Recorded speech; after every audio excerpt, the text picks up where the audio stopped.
Hi, I'm Venus O'Hara. I make content about holistic self-love and I'm making videos every single day for Vlogmas. That means daily uploads until Christmas Day. But my videos are not about Christmas, they're about holistic self-love. And today's video is a list of things that I've noticed, or changes that I've noticed in my worldview, thanks to becoming spiritual or having a spiritual awakening. And this is in response to a comment I received a few hours ago. And I thought it was such an interesting comment, so thank you very much for that. Instead of replying in written form, I'm making this video, so I hope you find it enlightening. And I think the things I'm going to list here, they are quite common for people who've had a spiritual awakening. There might be a few new things that are relevant to me, and I hope you find them interesting. So the first thing I'm going to say is, not in any order, by the way, the first thing is I think my perception of my body has really changed. For example, I think before having a spiritual awakening, I identified as my physical being, and I might have not made this video without any makeup because I wanted to be perceived in the most positive way. Because I think sometimes, doing your hair and wearing makeup and lashes and all of these things and contouring is kind of like hiding your true essence. And there's nothing wrong with that. I do like makeup too. I do like to do my hair sometimes.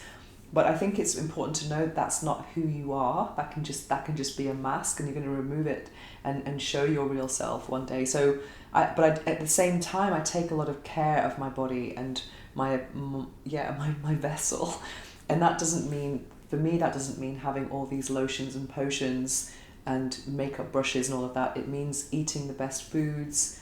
It means sleeping well, prioritizing rest, prioritizing meditation, and always eating the best foods. That's very, very important to me. And it's, I think, I really focus on vitality and how I'm feeling and energy rather than what I look like. Because I think that if you tick those boxes about the interior beauty and your health, the real you will shine through. That's what I believe. And also, if you identify as the body, you're on a kind of downward slope as you get older. I know a lot of people who are into lots of plastic surgery and things like that. And for them, like, appearance is so important, like what you're wearing, if your bag's matching your shoes and all this. But if that's the kind of thing how would I say, the leagues you are playing in, you're just fighting a losing battle, because there are always going to be people who are younger and more beautiful than you. So I think my focus is really on my soul and just like natural anti-aging and health and vitality and energy. Those things are way more important to me than trying to look perfect. So yeah, it's not identifying as a body, because also you don't want other people to perceive you as the body and just see you and think of your straightened hair and your eyelashes and all of these things, because at the end of the day people have to be able to handle the real you, the you that wakes up in the morning with no makeup and crazy hair and things like that. So that's very, very important to me, is being as natural as possible. The next thing I think was probably the biggest shift that I noticed is the way I work. For example, I'm a content creator, and I think before being spiritual, I was thinking about sharing my philosophy with the world. That's always been my mission. That's never changed. But it was all about how can I earn money with this? Whereas now, as in like what can I receive from this? Whereas now I'm thinking, what can I give? It's all about the service. And once I made that shift from, what can I receive to actually what can I contribute, that meant that I had less things like, I had less writer's block and things like that. I've always been very inspired, creatively speaking. So that was a major shift for me. And also, I am quite a shy content creator. I'm not your average influencer.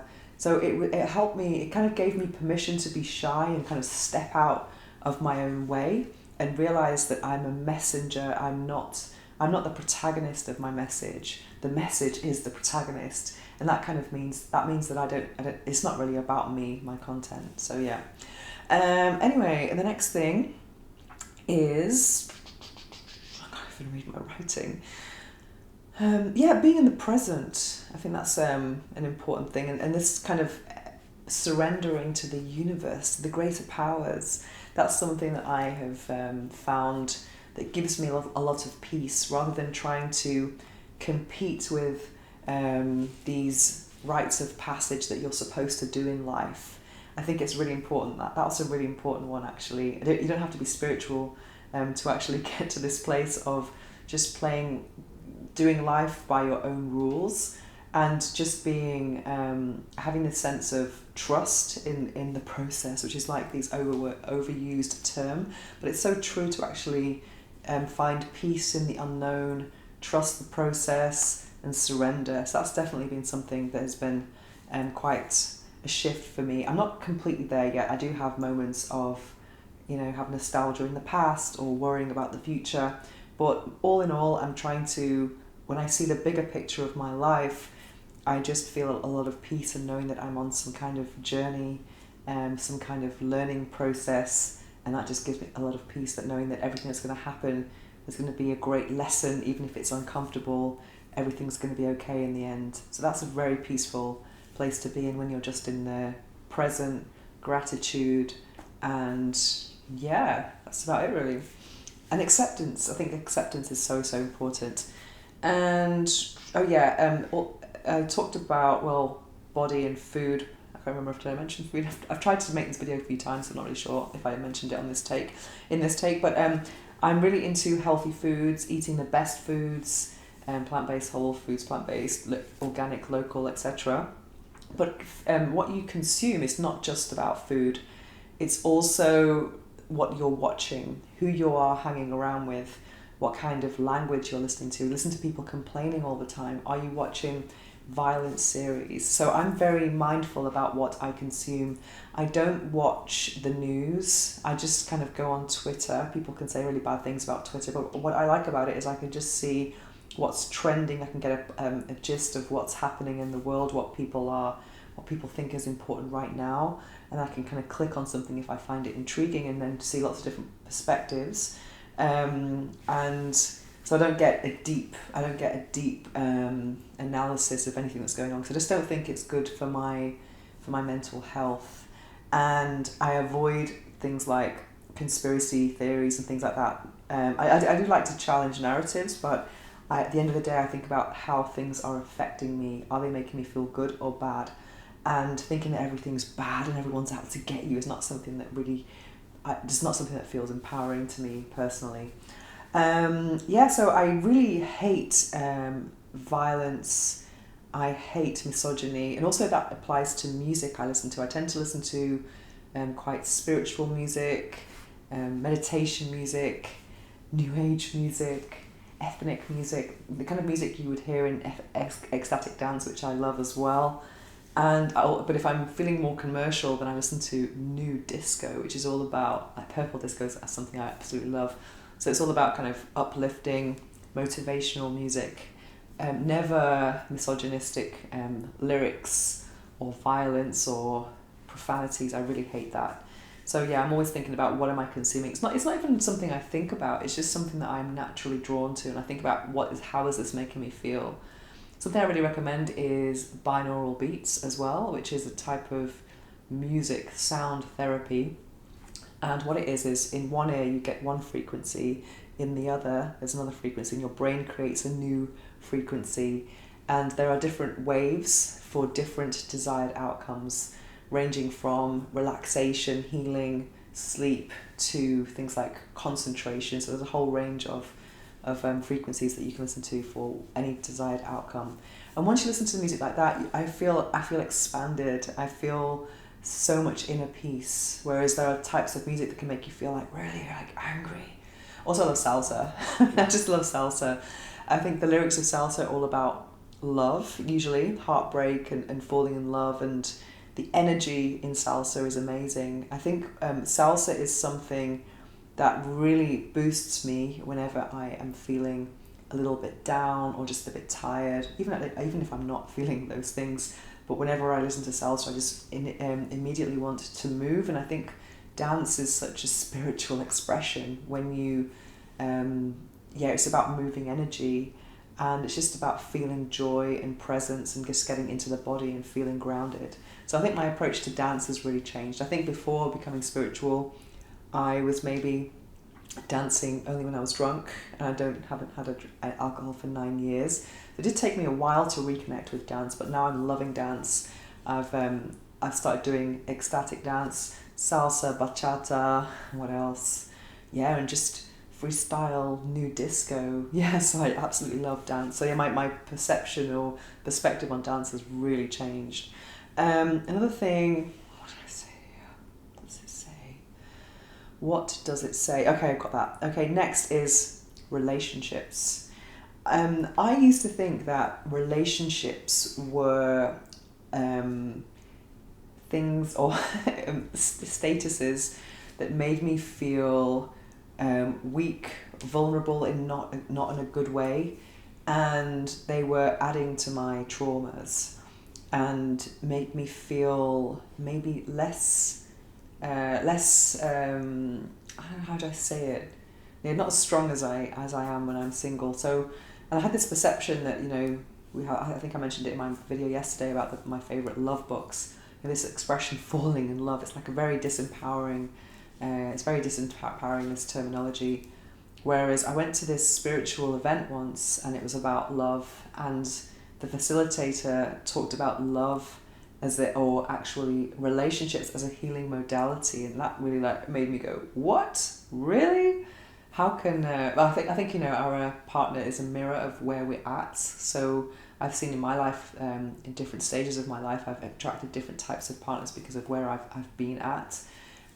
So I think sometimes those partners can be a mirror of something you need to learn, and that's something I've been discovering lately, is a whole different perspective on relationships. And I watched a video once on Instagram. I was just scrolling through, I can't even remember, it wasn't even someone I was following, but they were talking about different healing modalities such as breathwork, plant medicine, meditation. They listed a whole load of things, and they said that being in a relationship is the most powerful and impactful healing modality, because you are facing traumas, you are facing all of your demons can come up, and sometimes, you know, you're with someone who can have a lot of power over your mood, unless you are very good at practicing detachment, which is something that's kind of important. But that's kind of like having therapy sessions that can pop up at any time, and you have to deal with them. And because the incentive to overcome those things is so big, is so amazing, that you kind of want to get over those hurdles or obstacles so you get to a place of peace. That should be like that anyway. So I found that a very interesting reflection, and I'm interested in exploring that more and more. And I think for me, I'm not a love expert or a relationship expert, but I do consider myself to be a student of love, and it's something that I really would like to master in this lifetime, because I feel like I do have a lot of love, and I think that the rewards of a loving relationship and how it can make you feel, it can really add value to your life. But of course, you have to approach it as a complete person, and that's so important, and not feel that someone has to fill your void. Related to relationships, sexuality, oh my god. I mean, the spirituality has really transformed my view on sexuality, and I think before becoming spiritual, I kind of knew what I'm about to say, but I didn't really have the vocabulary for it. I couldn't articulate it because I wasn't really connected to spirituality, but I've always felt a connection to a greater power during sexual acts. It's just been, and that's why I chose this path. I did not choose this path of becoming a sexual wellness content creator. The personal risk that I've taken is huge, and it felt like the best option for me in 2009, and it wasn't an easy decision to make, but it was I got to a point of it was the only decision to make in terms of my professional possibilities at the time. And that's kind of like crazy to think that the only thing you can do right now is become a sex blogger, because I'd never had any kind of entrepreneurial spirit. I just wanted to be a well cared for employee. That's all I wanted in life. And but God had different plans for me. So I felt like this path, this pleasure that I feel, this message that I have about sexuality, guided me to this road, or this kind of path of sharing my vision on sexuality. So right now I've got a whole shelf here. this actual shelf here. That's all sacred sexuality books. And I find that that is just the most interesting side of sexuality, because you're going beyond the physical and you are connecting in the heart space, the mind, the intellectual space, and also the soul, the spirit space. And once you connect with someone on those levels, it's just so much deeper, and they are harder to replace. It's not about bodies, because if you're just going for bodies, you've got a lot of competition, because there's always going to be a better, younger, fitter body than you and even your partner. But once you're exploring someone's inner beauty, then I think there are so many layers to that, potentially. And I find that really intriguing. So I think the sexual act is way more complex in a really very good way, and more stimulating when you have a more spiritual, soulful approach. That doesn't mean that it's not an embodied practice with carnal desire. I think it's about exploring the whole spectrum from the carnal to the cosmic and all of those, and back again. So yeah, I do really feel passionate about that. So I feel like a connection to God, like through sexuality, life force, energy, and what a great way to describe it. Ooh, yeah. Then I think, what do I say here? Yeah, so self-love. I'm just seeing that self-love is the answer to so many things now. And from a spiritual lens, I think you have just so much more to give. And there's less suffering when you have more self-love, especially in relation to relationships. Once your self-love is very much intact, even in work relationships, not just romantic ones, you're going to be less susceptible to other people's changes of mood or whatever. I think, or even you're going to have better boundaries in place, better protection mechanisms. So I think spirituality, you need to kind of protect your soul from things that are not going to make it feel good. So I think having a more robust self-love practice or strategy, whatever you want to call it, is definitely something that I have prioritized more since becoming spiritual. Yeah, so I hope these things you find interesting, and I can probably think of more things, but that's it for today. And if you have any more comments, don't hesitate to leave a comment or suggestions for videos. Don't hesitate to leave a comment below, because I'm reading, I'll be responding, and hopefully I'll be inspired to answer you in a video. What about you? Have you had a spiritual awakening? How has it affected you? I would love to know, and I'd love to know what you think about the list that I have shared on here. Thanks for watching. I'll be back tomorrow for some more videos of Vlogmas. And yeah, have a wonderful evening. Mwah.